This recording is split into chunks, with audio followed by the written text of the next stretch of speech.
Haleluya, puji Tuhan, shalom dan selamat malam. Kita bersyukur kepada Bapa kita Tuhan Yesus Kristus. Kalau Tuhan izinkan kita bisa berjumpa kembali di dalam cintanya daripada Tuhan Yesus Kristus. Dia baik Bapak Ibu. Tuhan pelihara kita pada hari yang pertama di dalam 1 November ini. Ini hari yang pertama di bulan November Bapak ya. 1 November 2021. Pada Senin malam ini, semua kan anugerah Tuhan. Semua bisa terjadi kasih-Nya Tuhan, kebaikan Tuhan yang tak terbatas, dan membawa kita makin hari mau cinta Tuhan. Tidak ada kerinduan lain buat kita, nantikan kedatangan Tuhan, supaya hidup makin kencang dengan Tuhan, makin dalam dengan Tuhan, makin intim dengan Tuhan, makin hidup menyenangkan hati Tuhan Yesus. Amin, puji Tuhan.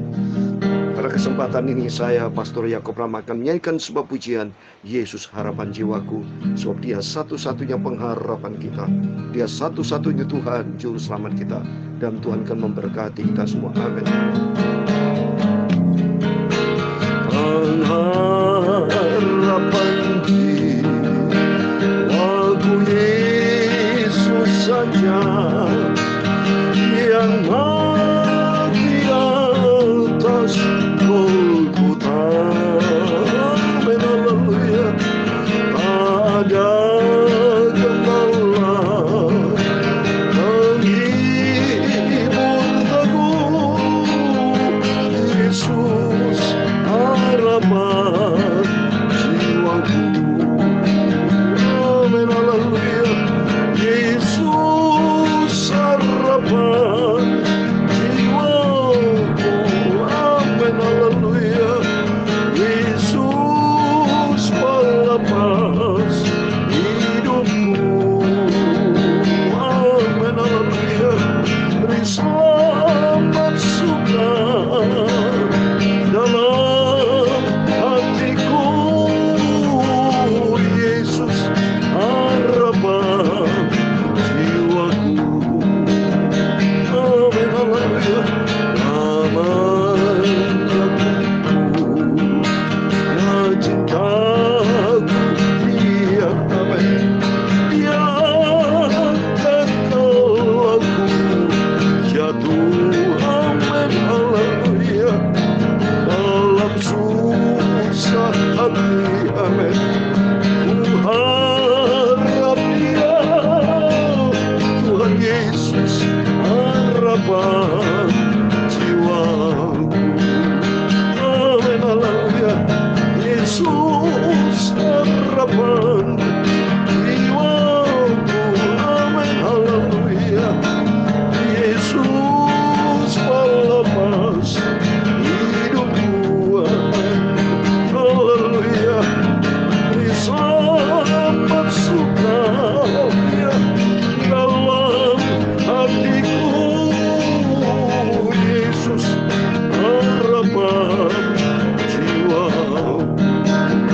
Amin, haleluya.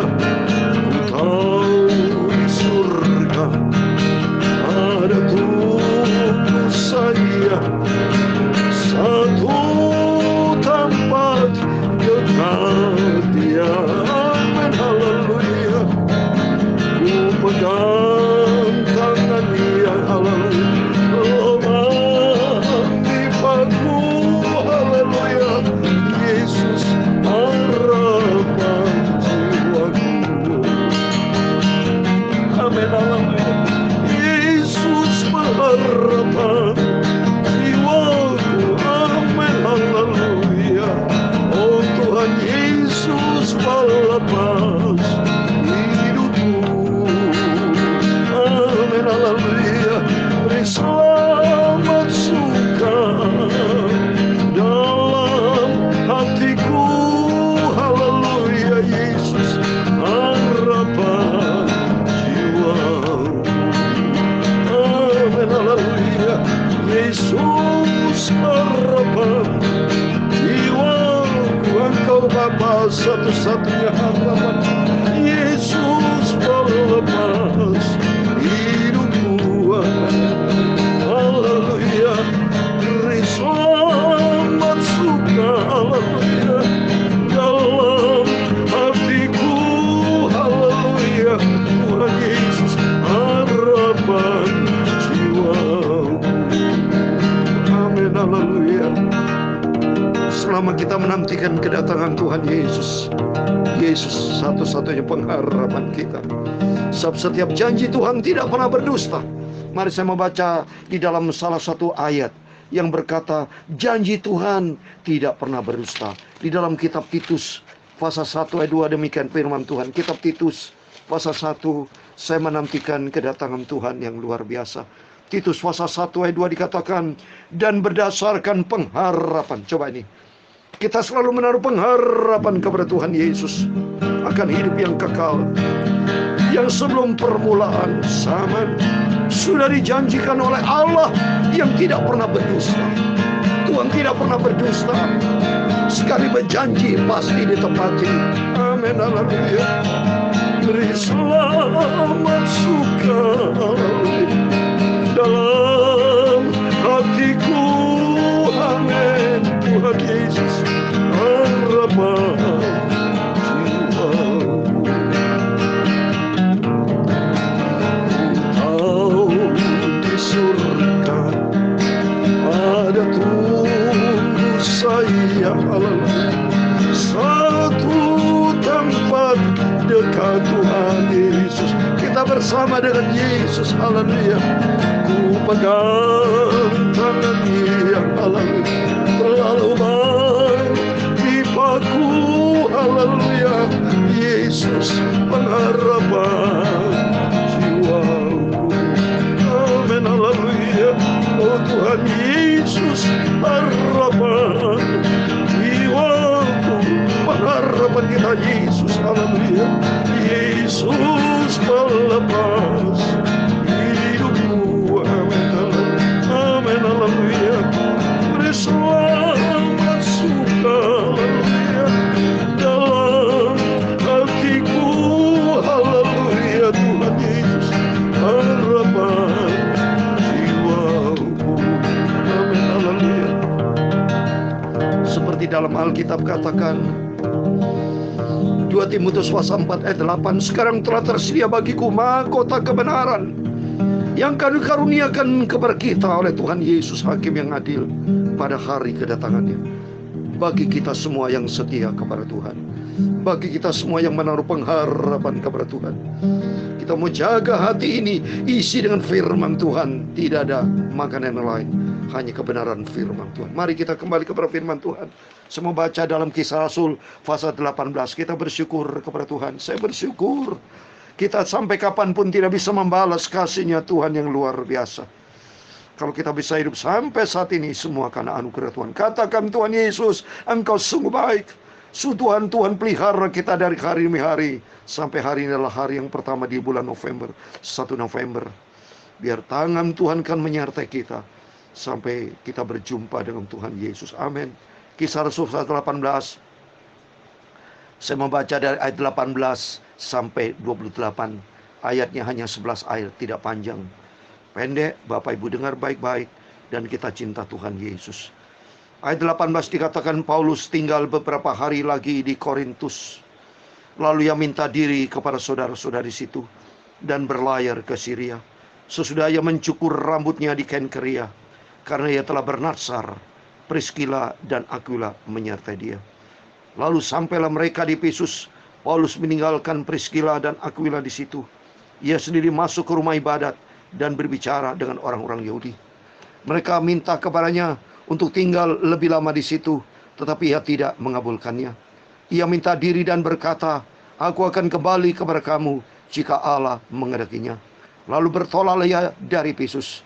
Ia sampai di Kaisarea, dan setelah naik ke darat dan memberi salam kepada jemaat, ia berangkat ke Antioquia. Setelah berapa hari lamanya ia tinggal di situ, ia berangkat pula, lalu menjelajahi seluruh tanah Galilea dan Frigia, dan menunggukan hati semua murid. Sementara itu datanglah ke Efesus seorang Yahudi bernama Paulus yang berasal dari Alexandria. Ia seorang yang fasih berbicara dan sangat mahir dalam soal-soal kitab suci. Ia telah menerima pengajaran dalam jalan Tuhan. Dengan bersemangat ia berbicara, dan dengan teliti ia mengajar tentang Yesus. Tetapi ia hanya mengetahui baptisan Yohanes. Ia mulai mengajar dengan berani di rumah ibadat. Tetapi setelah Priskila dan Aquila mendengarnya, Mereka membawa dia ke rumah mereka dan dengan teliti menjelaskan kepadanya jalan Allah. Karena Apolos ingin menyeberang ke Akaya, saudara-saudara di Efesus mengirim surat kepada murid-murid di situ supaya mereka menyambut dia setibanya di Akaya. Maka ia oleh kasih karunia Allah menjadi seorang yang sangat berguna bagi orang-orang yang percaya. Ayat 28 terakhir. Sebab dengan tak jemu-jemunya ia membantah orang-orang Yahudi di muka umum dan membuktikan dari kitab suci bahwa Yesus adalah Mesias. Amin. Demikian firman Tuhan kita baca Kisah Rasul pasal 18. Nanti berikutnya besok kita akan baca Kisah Rasul 19. Ayat demi ayat, pasal demi ayat, pasal demi pasal kita sudah baca. Berarti hidup di sebuah perjalanan. Membaca firman Allah sebuah perjalanan. Dan perjalanan kita adalah perjalanan yang hidup. Dan hidup di dalam kebenaran firman Tuhan. Karena firman Allah hidup. Firman Allah sumber kebenaran. Dalam nama Tuhan Yesus Kristus. Setiap Bapak Ibu Saudara selalu saya tekankan 3 hal penting. Yang pertama, mari kita mau selalu rajin baca Alkitab. Rajin merenungkan firman Tuhan. Dan yang ketiga, rajin kita mau cinta Tuhan Yesus. Kita mau setia. Kita mau taat. Dan penuh dengan rasa tanggung jawab. Seperti Rasul Paulus. Dia penuh dengan rasa hormat dan cinta dia kepada Tuhan. Dan dalam setiap pelayanan, kalau kita lihat di sini yang pertama, saya mau tekankan apapun yang kita kerjakan, selalu kita berserah total kepada Tuhan. Dan selalu kita katakan jika Allah mengendakinya. Seperti di ayat 21. Di ayat 21 ada statement yang mengatakan jika Allah mengendakinya. Jadi yang pertama dalam hidup ini yang penuh dengan tantangan. Hidup ini sebuah perjuangan. Dan hidup adalah sebuah anugerah Tuhan. Dan dalam setiap perjuangan kita, dalam setiap pekerjaan, pelayanan apapun kita kerjakan, selalu jangan pernah mengandalkan kekuatan kita. Selalu kita berserah total kepada Tuhan. Dan selalu kita katakan jika Allah yang mengendakinya. Atau kita berkata biar kehendak Tuhan yang jadi. Ini penting. Hidup ini sebuah perjuangan Bapak Ibu. Tanpa Tuhan kita gagal. Tanpa Tuhan kita tidak bisa berbuat apa-apa. Seperti dalam Yohanes 15 ayat 5. Di luar Tuhan kita tidak bisa berbuat apa-apa. Untuk itu selalu kita berkata jika Allah yang mengendakinya. Dan selalu kita berkata biar kehendak Tuhan yang jadi dalam kehidupan kita. Sebab semuanya di dalam kendali Tuhan. Allah yang punya otoritas, Allah yang punya berdaulat, Allah yang punya kuasa di atas segala-galanya. Karena Tuhan berfirman dalam Matius 28 ayat 18 kan. Segala kuasa di bumi di surga ada di dalam tangan Tuhan. Di dalam pengkhotbah pasal 8 ayat 17, apa yang kita terjadi di muka bumi ini, kita sesungguhnya kita tidak punya kuasa apa-apa. Coba semua baca. Dalam pengkhotbah pasal 8 ayat 17, banyak hal yang kita tidak mengerti, manusia tidak tahu apa yang dikerjakan oleh Allah. Pengkhotbah pasal 8 ayat 17 demikian firman Tuhan. Maka nyatalah kepadaku bahwa manusia tidak dapat menyelami segala pekerjaan Allah yang dilakukannya di bawah matahari. Bagaimanapun juga manusia berlelah-lelah mencarinya, ia tidak akan menyelaminya. Walaupun orang berhikmat mengatakan bahwa ia mengetahuinya, namun ia tidak dapat menyelaminya. Ini apa yang dikerjakan Allah dalam kehidupan kita sesungguhnya. Kita tidak tahu dan tidak berkuasa. Dan tidak bisa berbuat apa-apa. Oleh karena itu selalu kita berkata, biar kehendak Tuhan yang jadi. God's will. Apapun kalau Tuhan yang izinkan terjadi, itu indah dan sempurna. Itu yang pertama. Supaya kita berserah total kepada Tuhan. Serahkan hidup kita ke dalam tangan Tuhan. Seperti saya selalu berserah total kepada Tuhan. Atas izin Tuhan saya menyampaikan firman Tuhan dalam bentuk sederhana ini. Bapak Ibu jangan selalu ngomel, bersungut-sungut, menerima setiap firman Tuhan baik dari saya maupun dari hamba-hamba Tuhan. Jangan. Lebih bagus kita rendah hati, terima firman Tuhan dan selalu bersyukur kepada Tuhan. Poin yang pertama saya tekankan di sini, kita berserah total kepada Tuhan dan selalu kita berkata, biar kehendak Tuhan yang jadi dalam hidup kita. Bukan kehendak kita. Apa yang kita rancangan yang semua ada di dalam genggaman tangan kasih Tuhan. Allah berdaulat penuh dalam hidup kita. Dan yang kedua, mari selalu kita berkata supaya Tuhan meneguhkan hati kita. Hati kita harus kuat teguh.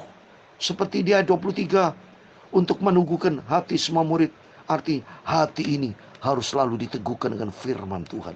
Sebab tanpa peneguhan iman kita, peneguhan hati kita, kita bisa lemah, Bapak Ibu ya. Makanya Tuhan berkata di dalam Matius 26, supaya hati kita kuat, yaitu supaya kita berjaga dan berdoa. Isi dengan firman Tuhan. Matius 26 ayat 41 dikatakan, berjaga-jagalah dan berdoalah, supaya kamu jangan jatuh ke dalam pencobaan. Roh memang penurut, tapi daging lemah.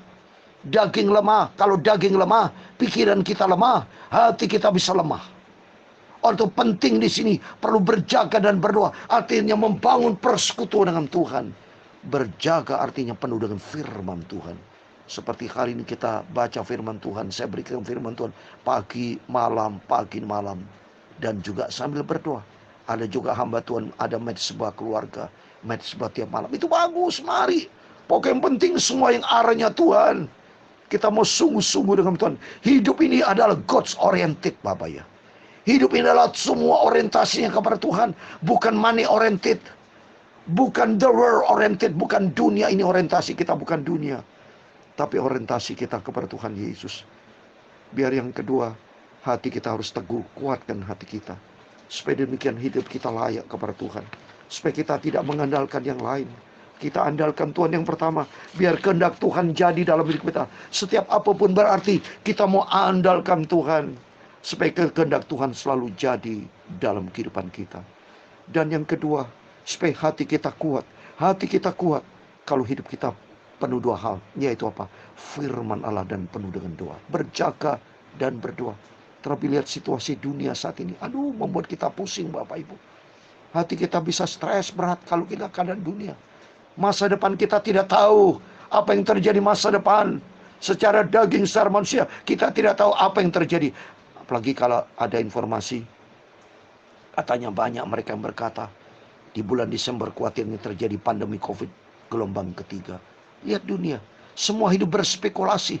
Kita tidak tahu, tapi satu hal kita tahu, yaitu yang ketiga, yaitu hidup di dalam jalan Tuhan. Ini yang ketiga.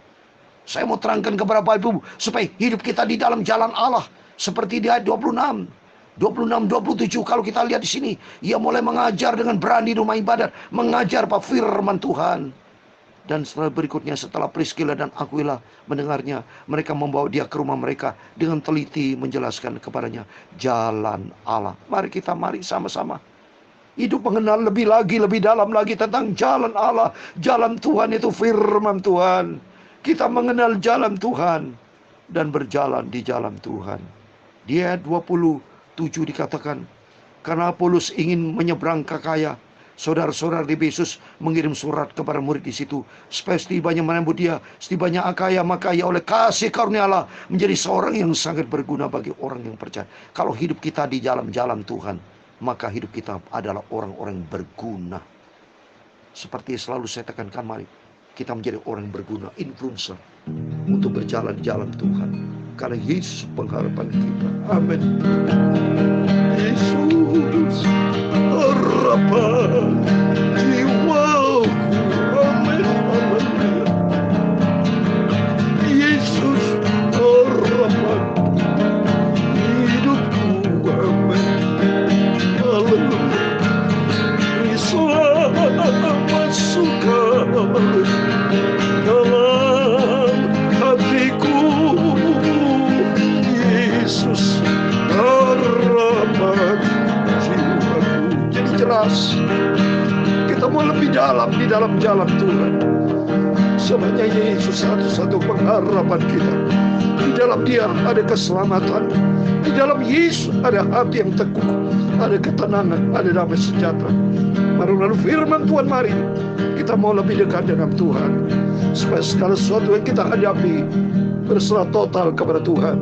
Biar kehendak Tuhan jadi dalam hidup kita, dan hati kita kuat mengikuti Yesus, dan kita berada di dalam Tuhan sampai kita berjumpa dengan Tuhan Yesus. Amin. Yesus harapan jiwaku. Amin. Haleluya.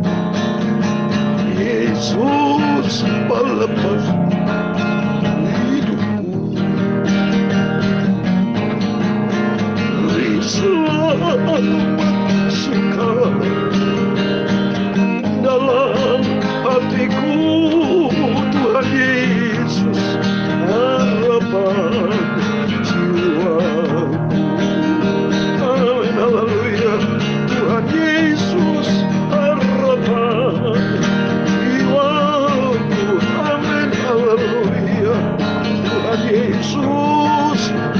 lepas hidupku.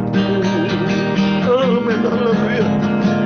Selamat surga, amin, haleluya. Dalam hatiku, haleluya, Tuhan Yesus, harapan jiwaku. Amin, haleluya. Tuhan memberkati engkau dan melindungi engkau. Tuhan menyinari engkau dengan wajahnya dan memberi engkau kasih karunia. Tuhan menghadapkan wajahnya kepadamu dan memberi engkau damai sejahtera. Bapa kami yang di surga, dikuduskanlah namamu. Datanglah kerajaanmu. Jadilah kehendakmu di bumi seperti di surga. Berikanlah kami pada hari ini makanan kami yang secukupnya. Dan ampunilah kami akan kesalahan kami, seperti kami juga mengampuni orang bersalah kepada kami. Dan jangan membawa kami ke dalam pencobaan, tetapi lepaskan kami daripada yang jahat. Karena engkaulah yang mempunyai kerajaan dan kuasa dan kemuliaan sampai selama-lamanya. Amin. Puji Tuhan, selamat malam. Selamat beristirahat Bapak Ibu Saudara semua. Jangan lupa berjaga dan berdoa. Dan selalu berada di jalan Tuhan, mengenal jalan Tuhan, dan berjalan jalan Tuhan. Dan Tuhan Yesus memberkati Bapak Ibu Saudara semua. Dan Tuhan bersama kita. Immanuel, puji Tuhan. Haleluya. Amin.